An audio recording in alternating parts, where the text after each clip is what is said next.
السلام عليكم ورحمة الله وبركاته. النهاردة هنعمل ديكور الكربون فايبر.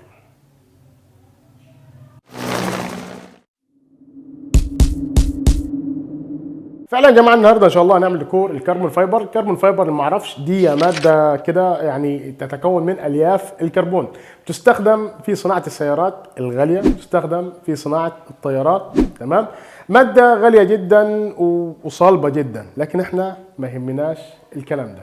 احنا النهارده عايزين نعمل الشكل الجمالي بتاع الماده دي. تمام، لان الماده دي لها شكل جمالي. الخلفيه يا جماعه لازم تكون اسود. استخدام المسطره بتاعتنا هنبدا ناخد مقاسات عند التسعة سنتي بالشكل ده، 9 سنتي، وهنبدا ناخد ايه؟ ناخد علامه.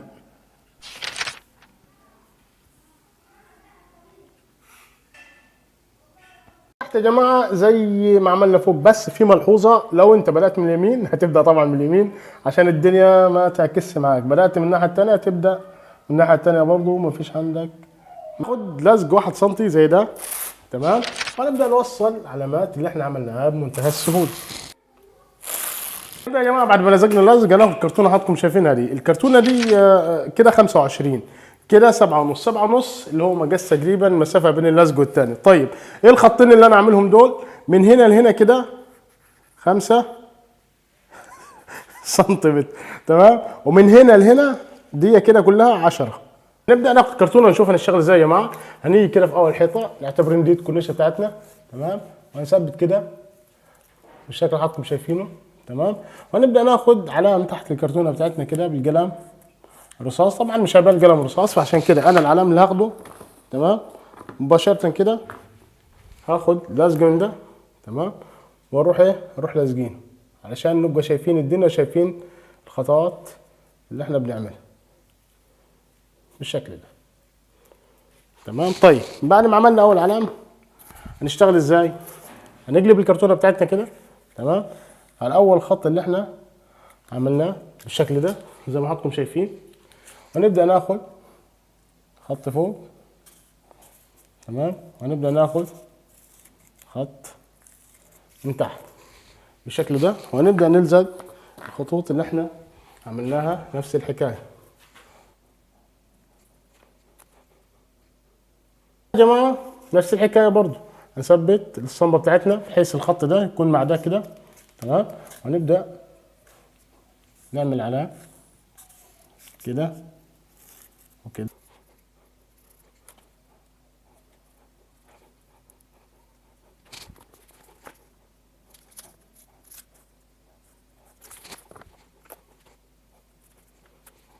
يا جماعه دي اول واحده عملناها ومشينا بيها زي المدرج لغايه ما خلصنا. تمام، هنعمل الثانيه ازاي بقى؟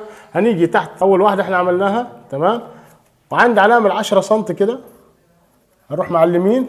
تمام، من الناحيه الثانيه، وهنبدا ننزل عند العلامه اللي احنا عملناها بتاع ال 10 سم. حلو كده، وهنبدا نرسم الصنبه بتاعتنا بالشكل ده. طبعا انا هحدد لكم اللي احنا عملناه علشان نكون ايه مع بعض في الصوره يعني.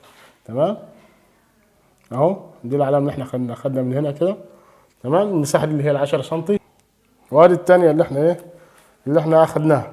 تمام، بعد كده هنبدا نكمل زي ما كملنا هنا. هنكمل ازاي زي ما كملنا هنا؟ يعني هنقلب للصنبه، هنخلي ال 5 سم دي هنا كده بالشكل ده، وهنبدا نرسم للصنبه بالشكل ده.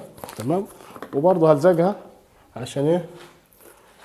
عشان الدنيا تكون واضحه وما نتوهش. تمام، هنبدأ ناخد اللي بعدها برضو نفس الطريقة كده، هنبدأ نعلم. بعد ما لزقنا يا جماعة الجزئية اللي في تحت تمام زي ما حضراتكم شايفين كده، هنبدأ نخلص الجزئية اللي فوق دي. هنبدأ نخلص الجزئية اللي فوق. هناخد الاسطمبة اللي احنا عملناها كده. تمام، وهنثبت، وعند ال10 سم اللي احنا معلمينها وهناخد علامات كده، وهنبدأ نرسم خط كده بالشكل ده، ونرجع ناخد الاسطمبة تاني. تمام، وعلى الخط اللي احنا عملناه اخر خط كده هنبدأ نرسم بالشكل ده، وعلى الخط اللي احنا عملناه برضه هنثبت وهنبدأ نرسم على الخط اللي احنا عملناه. تمام، وهنفضل طبعا هنا احنا ما رسمناش فوق لان ما فيش فوق، لكن لما ننزل بالاسطمبة كده شوية هنرسم هنا، تمام، وهنرسم فوق. ولما ننزل هنا برضو نفس الحكاية. لاحظ الاسطمبة بتكمل بعضها.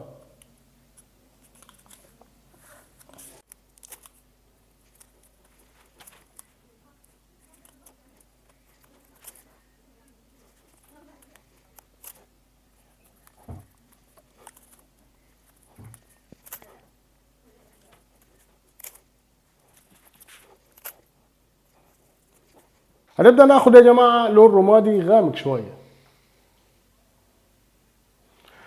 وهنبدأ ندهن ايه بقى؟ هندهن الأشكال الكبيرة دي، مش هنروح ناحية المربعات الصغيرة أبدا. تمام، نبدأ. واستحسن بعد ما تملى الرولة بتاعتك كده، تمام، وهنبدأ ندهن هنا كده.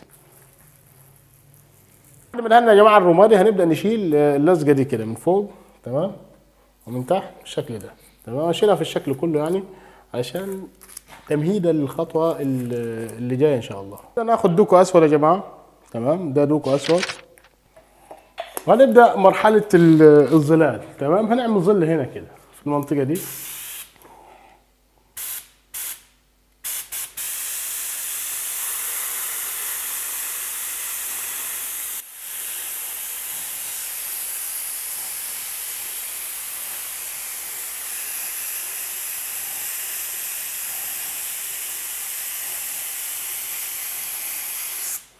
ظل خفيف يا جماعه بحيث ندمج دي في اللون الاسود. اللي هناخد لون ابيض يا جماعه دوكو برضو، هنعمل كده في النص هنا اضاءه بالشكل ده.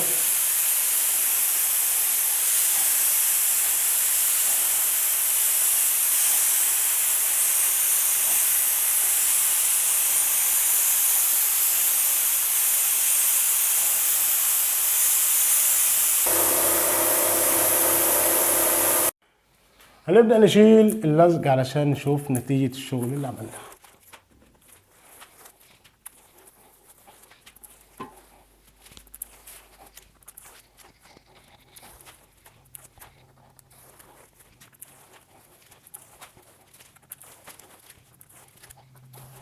هنبدأ يا جماعة المربع ده لما جه عليه طبعا الظل فلونه اختلف عن اللون الأرضية هنا، لا احنا عايزين نخليه زي لون الأرضية، فبلون الأرضية نفسه، تمام.